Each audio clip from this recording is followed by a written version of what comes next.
Hello guys, welcome to Edu Ankuran. Edu Ankuran के class में आपका स्वागत है।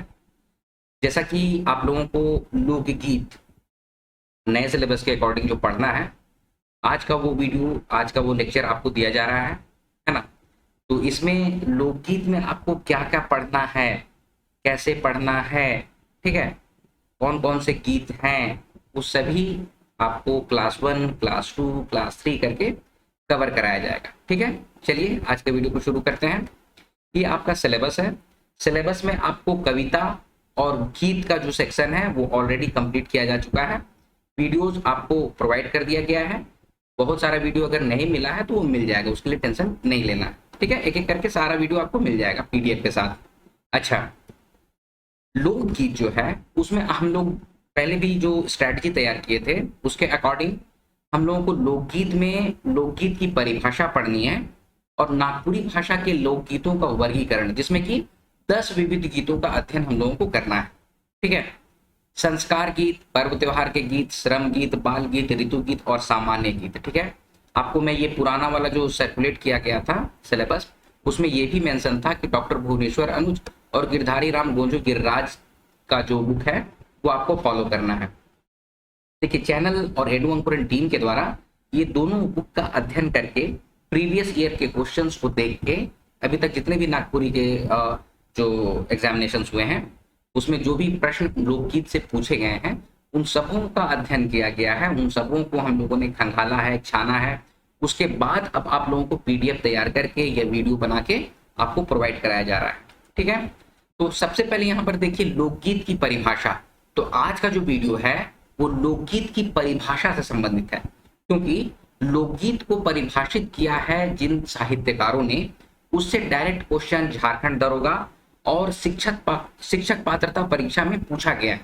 ठीक है, तो इसीलिए ये वीडियो मतलब आज का जो क्लास है वो लोकगीत की परिभाषा से संबंधित है।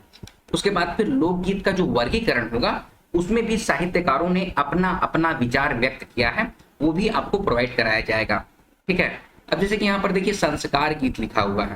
ठीक है, अगर आप थॉरोली अध्ययन करते हैं डॉक्टर भुवनेश्वर अनुज की बुक को, तो उसमें 26 संस्कार गीतों का वर्णन है। ठीक है, टोटल संस्कार गीत कितने हो जाते हैं? 26 संस्कार गीत हैं। लेकिन नागपुरी भाषा में जो संस्कार गीत हैं, जैसे कि नागपुरी में संस्कार में जनेऊ संस्कार नहीं होता है, उसका कहीं मेंशन नहीं है। दूसरा, जो मृत्यु संस्कार जो होता है, जो मृत्यु के बाद गीत नहीं गाया जाता है। ठीक है, तो इस तरह का जो चीजें हैं उसको हम लोग काट छाट के, मतलब उसको हम लोग फिल्टर करके जो स्पेसिफिक पढ़ना है, जो एग्जामिनेशन से रिलेटेड है, वही हम लोग पढ़ रहे हैं। ठीक है, तो आप लोग बिल्कुल चैनल पे बने रहना है ना। और आप लोग को जो भी पीडीएफ दिया जा रहा है, जैसे आज का जो चीज दिया जाएगा, आज जो भी आपको प्रोवाइड कराया जा रहा है, आज का जो वीडियो, उसमें जो भी आप लोग पेड बैच वाले लोग हैं, आप लोग इसको इमीडिएटली रट्टा मारने सकते हैं तो रट्टा मारिए। हालांकि हम लोग ट्रिक के साथ इसका एमसीक्यूज भी आपको प्रोवाइड करेंगे। जो भी दिया गया है उसको याद कर लेना है। ठीक है, आपको आज ही के वीडियो में ये भी पता चल जाएगा कि कितना बड़ा हो जाता है। अगर लोकगीत का अगर सिलेबस है लोक साहित्य के अंतर्गत, तो वो कितना बड़ा हो जाता है वो आज आप लोग को समझ में आएगा। ठीक है, चलिए आज की क्लास को शुरू करते हैं। देखिए, लोकगीत जो होता है वो 5 प्रकार के होवेला। इन जनरल लोकगीत अगर आपको पूछा जाए कि लोकगीत कितने प्रकार के होते हैं, तो 5 प्रकार के होते हैं। ठीक है, कौन कौन? संस्कार संबंधी, ऋतु संबंधी, व्रत संबंधी, क्रिया या फिर श्रम संबंधी। यहाँ पर क्रिया लिखा हुआ है ना, यहाँ पर आप श्रम संबंधी भी बोल सकते हैं। ठीक है, और विविध गीत, ये 5 टाइप के गीत होते हैं। ठीक है, अच्छा, आप लोग यहाँ पर जो सिलेबस में ये 6 लिखा हुआ है ना, तो आप लोग ये मत समझ लीजिएगा कि ये लोकगीत का 6 टाइप है, ऐसा नहीं है। ठीक है, लोकगीत इन जनरल 5 प्रकार के होते हैं। संस्कार संबंधी में जन्म, विवाह, गौना, लियावन, इसको हम लोग कवर करेंगे। 3 पढ़ना है आपको, तो जन्म, विवाह, गौना, लियावन। और भी अगर कुछ होगा तो उसको हम लोग देखेंगे और उसको एड अप किया जाएगा। अभी इसके लिए कंटेंट तैयार किया जा रहा है, कंटेंट तैयार होते जाएगा, आपको वीडियो अपलोड होता रहेगा। ठीक है, संस्कार संबंधी गीत, उसी तरह से ऋतु संबंधी गीत, 12 मासा होता है, होली होता है, सोहराई होता है, करम होता है, सोहराई होता है। ठीक है, तो ये सब आपको ऋतु संबंधी गीत होते हैं। और तीसरा हो जाता है आपका व्रत संबंधी। व्रत संबंधी में धरती पूजा हो गया, सरहुल हो गया, कर्मा हो गया, जितिया हो गया, तुलसी पूजा हो गया, ठीक है। यही धरती पूजा में हम लोग मेड़की भूत को शांत करने का कोशिश करते हैं। यही धरती पूजा आपको क्या उड़ीसा में भी मनाया जाता है, ठीक है। आप लोग उड़ीसा के क्षेत्र के अगर होंगे या फिर उस वहाँ अगर कोई काम करने के लिए गए हैं या फिर किसी प्रकार वहाँ शिफ्ट हो गए हैं या वहीं रह रहे हैं, तो आप लोगों को ये बहुत अच्छे तरीके से पता होगा कि धरती पूजा में 3 दिन तक हम लोग मतलब हल नहीं चलाते हैं, ठीक है। मिट्टी कोड़ने का काम नहीं करते हैं। ये सब सारा कुछ आपको कवर किया जाएगा, बतलाया जाएगा, ठीक है। उसी तरह से क्रिया संबंधी में रोपनी होता है, कृषि संबंधी होता है, उद्योग का काम हो गया, तो उसमें भी हम लोग गीत गा गा के, जैसे अभी धन रोपनी का समय है, ठीक है। तो धन रोपनी के समय में आपको मतलब कि रोपा रोप के लोग गाना गाते हैं, ठीक है, कि चांद करे झिकिर मिकिर, सूरज करे आला, चल तो भौजी रोपा रोपे, तब भे तो भाला। मतलब इस तरह से गाना वाना होता है, ठीक है। मैं जब इसको कराऊंगा ना तो आपको गा के भी समझाऊंगा, है ना। अभी मतलब कि इसके राग को भी मतलब एक्चुअली किया जा रहा है ना, कोशिश किया जाता है कि वीडियो आप लोग के लिए इंटरेस्टिंग बनाया जाए, क्योंकि अगर वीडियो लंबा हो जाता है तो थोड़ा बोरिंग होने लग जाता है। इसलिए इंटरेस्टिंग बनाने के लिए बीच में कुछ चुटकुले टाइप का कुछ मतलब कि हंसी मजाक या फिर गाना उना गा के आपको बताया जाए तो आप लोग को भी थोड़ा इंटरेस्ट आता है। तो उसी तरह से वीडियो बनाने की भी कोशिश की जा रही है, ठीक है। जैसे मैंने अभी कहा कि रोपनी के लिए गाना गाते हैं, चांद करे झिकिर मिकिर हो, चांद करे झिकिर मिकिर, सूरज करे आला, चल तो भौजी रोपा रोपे, तब फिर तो भाला। मतलब इस तरह से गाना है, ठीक है। मतलब एक पुराना गाना है, इस तरह से गाना गाया गया था, ठीक है। मतलब और भी बहुत सारे गीत हैं, मैं तो बस आपको नॉर्मल एक नागपुरी सॉन्ग सुना दिया, ठीक है। तो उसी तरह से फिर विविध गीत में झूमर, देखिए झूमर का वीडियो ऑलरेडी चैनल पे अपलोड किया गया है। मैं आपको कई बार बोल रहा हूँ कि प्लेलिस्ट बना हुआ है लोकगीतों का, उसको आप लोग पहले देख लीजिएगा। उसके बाद ये जो आपको अभी का नया सिलेबस में जो लोकगीत पढ़ने हैं उसको अगर आप पढ़िएगा या फिर उसमें हम लोग बतलाएंगे आप लोगों को, ठीक है, कि जन्म के समय झंझाइन किसे गाया जा रहा है, या फिर और भी गौना के समय, लियावन के समय, मटकोड़न के समय कौन कौन चीज उनको गाया जा रहा है, गा गा के जब सुनाएंगे ना तो आप लोग को मजा आएगा, ठीक है। आंगने क्या होता है, डमकच क्या होता है, ये सारा चीज का वीडियो अपलोड किया गया है, उसको आप लोग देख लीजिएगा, ठीक है। तो विविध गीत के अंतर्गत हम लोग वीडियो में बढ़ते हैं आगे कि विविध गीत में झूमर, निर्गुण, गुदना गुदवाते समय का भी गीत होता है। अच्छा, गुदना गुदवाते समय के गीत में एक बहुत इंटरेस्टिंग फैक्ट भी है, वो आप लोग को पता होना चाहिए। आदिवासी स्त्रियां, खासकर उरांव जनजाति की, ठीक है, उनके माथे पे आप लोग देखिएगा ना एक काला सा बिंदी टाइप का रहता है, ठीक है, वो गुदना गुदवावल रहता है। कि क्यों रहता है आप लोग पता करके कमेंट सेक्शन में बताइएगा। इसके लिए मैं एक सेपरेट वीडियो बनाऊंगा उससे रिलेटेड। वो काफी मतलब कि शौर्य से संबंधित है। मैं बस एक लिंक मतलब कि एक ट्रिक दे दे रहा हूं आप लोगों को, क्लू दे दे रहा हूं कि वो शौर्य से संबंधित है। इसीलिए जो उरांव जनजाति के हैं, उरांव आदिवासी परंपरा से जो हैं, उन लोगों के जो स्त्रियां हैं उन लोगों के माथे में देखिएगा ब्लैक कलर का गुदना गुदावल रहता है, ठीक है, ठीक है। तो वो मैं बतलाऊंगा आप लोगों को, ठीक है। उदासी हो गया, पावस हो गया, ये सब विविध गीत के अंतर्गत आता है। चलिए आइए आज की वीडियो में फिर से आगे बढ़ते हैं। देखिए साहित्यकारों द्वारा लोकगीत को जो परिभाषित किया, आज हम लोग क्या देखेंगे, लोकगीत की परिभाषा। अब कितने साहित्यकार हैं तो ये देखिए मैं लिस्ट तैयार कर दिया हूं। ये 16 साहित्यकार जो हैं लोकगीत को अपने अपने तरीके से बतलाए हैं, परिभाषित किए हैं, ठीक है। यहां से शुरू करना है हम लोगों को, ठीक है। ये 16 महादेवी वर्मा से लेके आपका यहाँ पर झेवरचंद मेघानी से लेके सूर्यकर्ण पार्क से लेके केबी दास, वासुदेव शरण अग्रवाल, जितने यहाँ पर आपको दिख रहे हैं, इसको आप लोग को ये 16 लोग को दिमाग में आप लोग लोकगीत की परिभाषा अगर आपको जानना है तो ये 16 लोगों का नाम रट्टा मार लीजिए। हालांकि इसका पीडीएफ मैं आप लोगों को शेयर कर दूंगा, ठीक है। इन्होंने जिस तरह से लोकगीत को परिभाषित किया है, चलिए आइए हम लोग एक एक करके देखते हैं, ठीक है। इसमें इंसाइक्लोपीडिया नहीं डाला है क्या, इंसाइक्लोपीडिया भी होता है, ठीक है। यहाँ पर इंसाइक्लोपीडिया ऐड नहीं है, देख रहे हैं, इंसाइक्लोपीडिया भी है, ठीक है। चलिए ना वो होगा आगे डिटेल में। ये देखिए इंसाइक्लोपीडिया ब्रिटानिका, ठीक है। इंसाइक्लोपीडिया ब्रिटानिका लोकगीत को कैसे परिभाषित किया है, तो लोकगीत तो स्वतः जन्मा है, ठीक है। बहुत इंपॉर्टेंट पॉइंट है, जो भी पॉइंट है वो मैं आपको दे रहा हूं, उसको दिमाग में रखना है। लोकगीत तो स्वतः जन्मा है, ठीक है। ये बात किसने कहा है? इंसाइक्लोपीडिया ब्रिटानिका ने कहा है।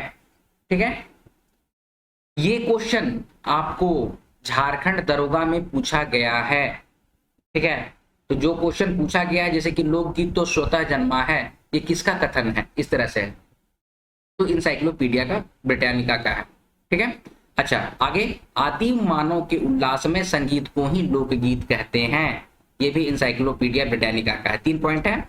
लोकगीत ना तो नया होता है और ना ही पुराना, वह तो जंगल के एक वृक्ष के समान है जिसकी जड़ें भूतकाल की जमीन में गहरी धसी हुई है, परंतु जिसमें निरंतर नई डालियां, पल्लव और फल उगते रहते हैं। ये बात भी कहाँ मेंशन है? इंसाइक्लोपीडिया ब्रिटानिका में है। ठीक है, जिसमें कहा जाता है कि लोकगीत न ही नया है न ही पुराना है, हाँ इसकी जड़ें जो हैं वो गहरी हैं, जो भूतकाल में, पास्ट में हैं, लेकिन नए नए फल, पत्ती, डाली, मतलब उसमें डेवलपमेंट होता रहता है। इसी बात को यहाँ पर कहा जा रहा है। ठीक है, अच्छा अब अगला है, महादेवी वर्मा ने कैसे लोकगीत को परिभाषित किया है, या फिर इनका क्या स्टेटमेंट है? सुख दुख की भावावेशमयी अवस्था का विशेषकर गिने चुने शब्दों में स्वर साधना के उपयुक्त चित्रण कर देना ही गीत है। सोचिए कितना टफेस्ट है, देख रहे हैं। अच्छा, इसको हम एकदम हिंदी में समझाते हैं, सिंपल करके समझाते हैं। हम लोग जो बोल रहे हैं ना, जो भी बात बोलते हैं ना, उसको अगर राग में गा देते हैं तो वही लोकगीत है। वही बात कह रहे हैं महादेवी वर्मा। क्या बोल रहे हैं? सुख हो गया, दुख हो गया, आपस सुख में भी हम लोग खुश होते हैं, ठीक है, दुख में दुखी हो जाते हैं तो भगवान की स्तुति करने लग जाते हैं।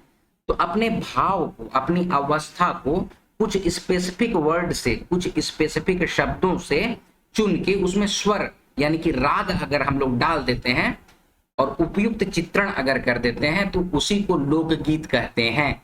ये बात कही है महादेवी वर्मा ने। ठीक है, तो ये पढ़ने में ज्यादा टफ हो जा रहा है, लेकिन उसी चीज को हम आपको समझा रहे हैं कि हम लोग जो भी बोलते हैं उसमें अगर राग जुड़ गया, ठीक है, कि जैसे अभी मैंने कैसे गाना गा के, चलो तो भौजी रोपा रोपने चलो, ऐसे बोलना है। अब इसी बात को स्वर में बोल देंगे, चल तो भौजी रोपा रोपे तब भे तो भाला। ठीक है, तो उसी को कहते हैं लोकगीत। इसी बात को महादेवी वर्मा यहाँ पर समझा रहे हैं। ठीक है, एकदम कॉन्सेप्ट क्लियर हो रहा है आप लोग का।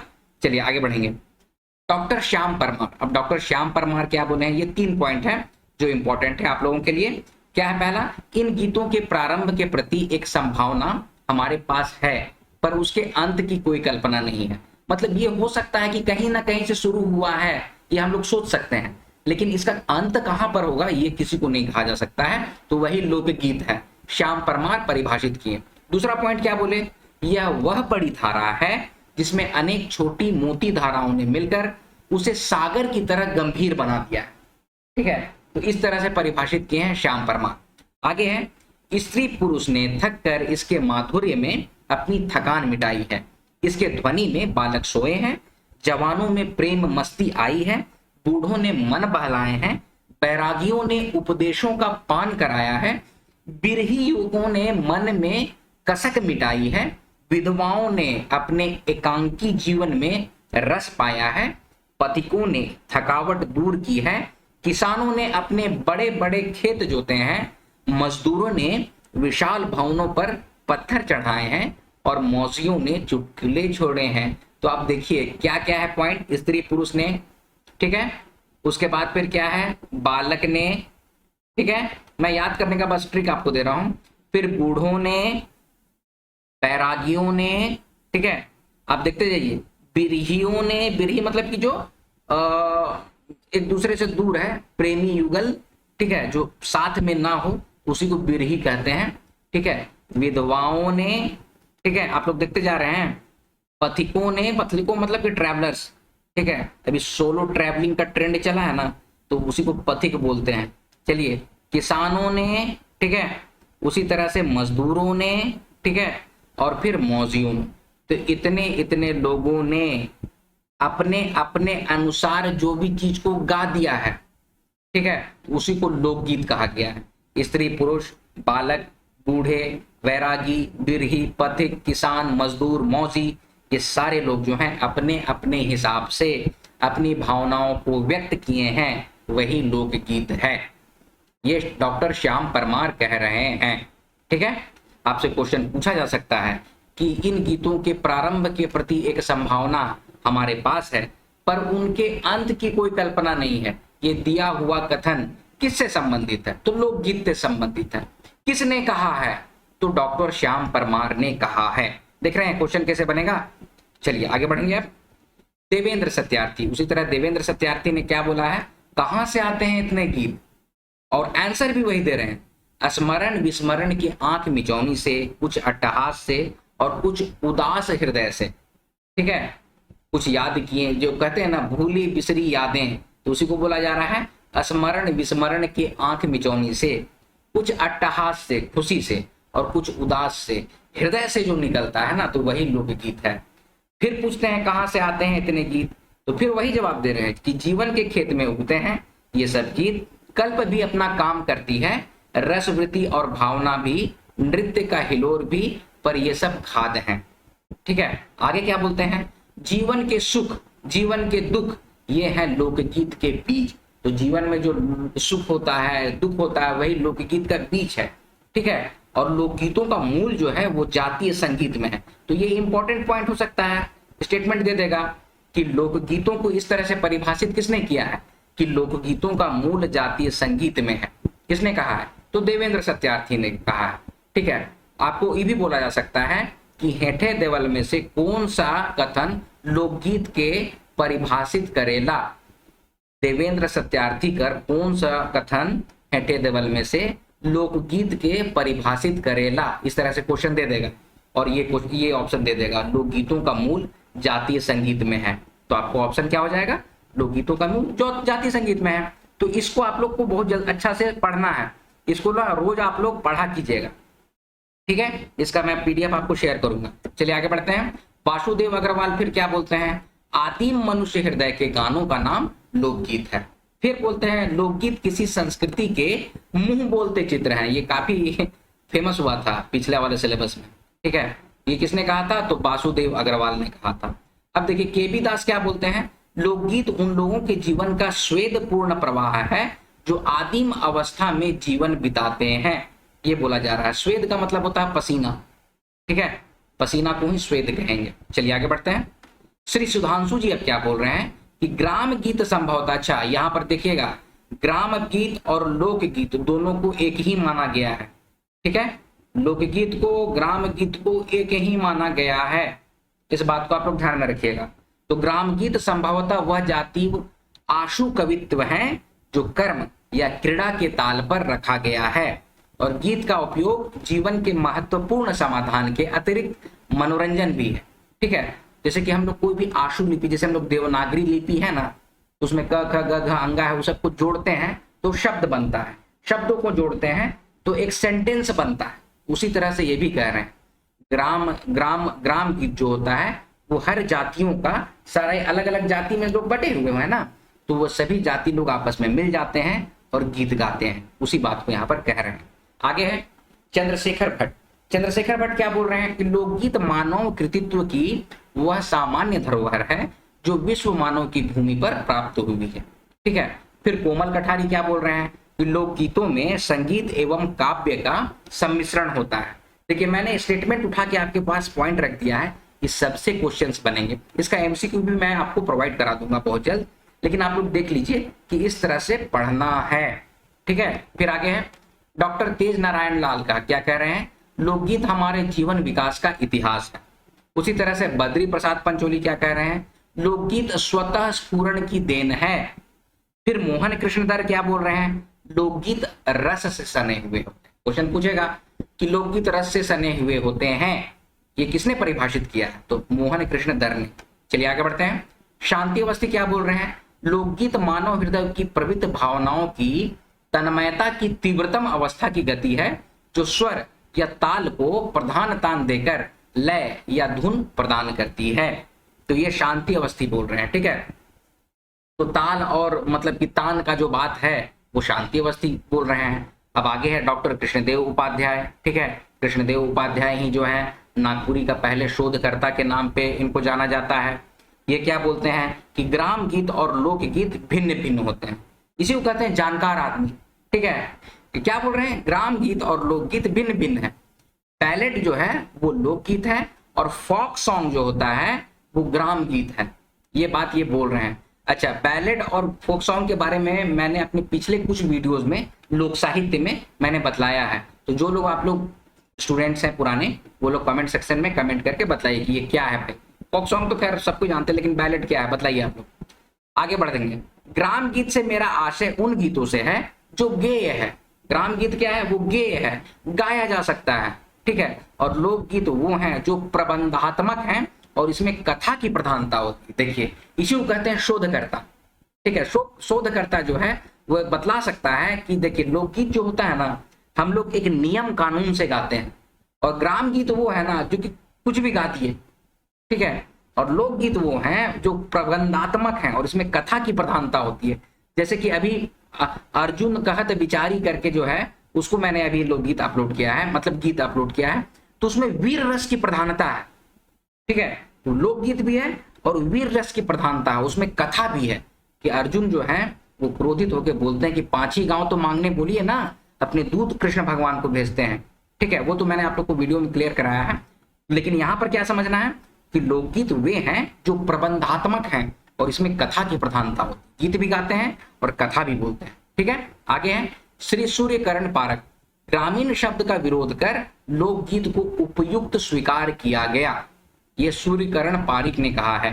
फिर पंडित राम नरेश त्रिपाठी क्या बोले हैं? राम ने ही ग्राम की बात की है, ठीक है, कि ग्राम गीत प्रकृति के उद्गार हैं। जो प्रकृति है हमारे सामने, जो सृष्टि है, उसी का जो उद्गार है, वो जो आवाज करती है, जैसे चिड़िया चहचहाती है, नदी जो है वो कलरव करता है, पत्ते सरसराते हैं, ये सभी का कॉम्बिनेशन ही ग्राम गीत है। उसी में कोई अगर बांसुरी बजा के गाना गा दिया तो वही ग्राम गीत है। ये पंडित राम नरेश त्रिपाठी ने कहा, ठीक है। आगे है कृष्णानंद गुप्त। कृष्णानंद गुप्त क्या बोल रहे हैं कि ग्राम गीत छोटे होते हैं और रचना काल की दृष्टि से आधुनिक भी हो सकते हैं, ये बात कृष्णानंद गुप्त ने कहा है। अच्छा, एक नोट है, स्वर्गीय झवेरचंद मेघानी ने त्रिपाठी जी से पहले लोकगीत शब्द का प्रयोग गुजराती में किया है। जो राम नरेश त्रिपाठी जो है ना, जो ग्राम गीत या लोकगीत बोल रहे हैं, इससे पहले झवेरचंद मेघानी ने, जो कि गुजराती राइटर हैं, उन्होंने लोकगीत शब्द का प्रयोग पंडित राम नरेश त्रिपाठी से पहले किया है। तो क्वेश्चन बन सकता है, ठीक है। चलिए आगे बढ़ते हैं। डॉक्टर सत्येंद्र क्या बोल रहे हैं? ग्राम गीत छोटा ही नहीं बल्कि बड़ा भी हो सकता है, ये बात बोल रहे हैं कौन? डॉक्टर सत्येंद्र। फिर आगे पंडित हजारी प्रसाद द्विवेदी क्या बोल रहे हैं कि ग्राम गीत जो हैं आर्यतर सभ्यता के वेद श्रुति हैं। अब देखिए, हजारी प्रसाद द्विवेदी क्या बोलते हैं कि ग्राम गीत जो है ना, जो आर्यों की जो सभ्यता थी, आर्य समाज नहीं, आर्यंस जो है, आर्य जो है, वही जो वेद है, पुराण है, ये आर्यों की देन है, ठीक है। अब उस सभ्यता में जो वेद बोला जाता था, उसी को जो सुना गया, सुनते सुनते सुनते सुनते वो थोड़ा सा डिफरेंट हो गया, तो वही चीज है ग्राम गीत। ये बात को पंडित हजारी प्रसाद द्विवेदी कह रहे हैं, ठीक है। फिर आगे द्विवेदी जी ने लोक संस्कृति, लोक कला, लोक साहित्य आदि शब्द का प्रयोग कर ग्राम और नगर के भेद को अस्वीकार कर दिया है। माने ये बोल रहे हैं ग्राम और नगर नाम का कोई चीज नहीं होता है, इसमें कोई भेद नहीं होता है, ठीक है। फिर यहाँ पर नोट क्या है कि पंडित राम नरेश त्रिपाठी के अनुकरण पर ही अन्य विद्वानों ने भी ग्राम गीत शब्द का प्रयोग फोक सॉन्ग के पर्याय के रूप में किया है, ठीक है। तो ग्राम गीत को फोक सॉन्ग का पर्याय किसने, मतलब कि राम नरेश त्रिपाठी को ही लोग फॉलो किए पहले, उसके बाद ग्राम गीत शब्द का प्रयोग फोक सॉन्ग के पर्याय के लिए किया है, ठीक है। आगे है, तो दोस्तों ये है लोकगीत की परिभाषा। डिफरेंट जो आपके जो साहित्यकार हैं वो लोकगीत को किस तरह से परिभाषित किए हैं, वो आज के इस वीडियो में आपके सामने रखा गया है। अभी और भी बहुत सारे वीडियोस इसमें बनेंगे, बहुत सारे क्लासेस आपको प्रोवाइड कराया जाएगा, जिससे कॉन्सेप्ट भी क्लियर होगा और साथ ही साथ MCQs भी दिया जाएगा। ये भी कोशिश किया जाएगा कुछ ट्रिक्स बनाया जाए, कोई मनोरंजक वे में निमोनिक्स बनाया जाए, ताकि आप लोगों का कॉन्सेप्ट भी क्लियर हो और आसानी से आप लोग एग्जामिनेशंस को टारगेट करते हुए याद भी कर सकें, ठीक है। तो दोस्तों अब आज का वीडियो मैं यहीं पर समाप्त करता हूं, ठीक है। वीडियो पसंद आएगा तो वीडियो को लाइक और शेयर जरूर कीजिएगा, ठीक है। अपने कमेंट भी जरूर से प्रोवाइड कराइएगा और इसी तरह की वीडियोस पाने के लिए एडू अंकुरन चैनल को सब्सक्राइब कीजिएगा। मिलते हैं अगले वीडियो में, तब तक आप लोग अपना ख्याल रखिएगा। जय हिंद।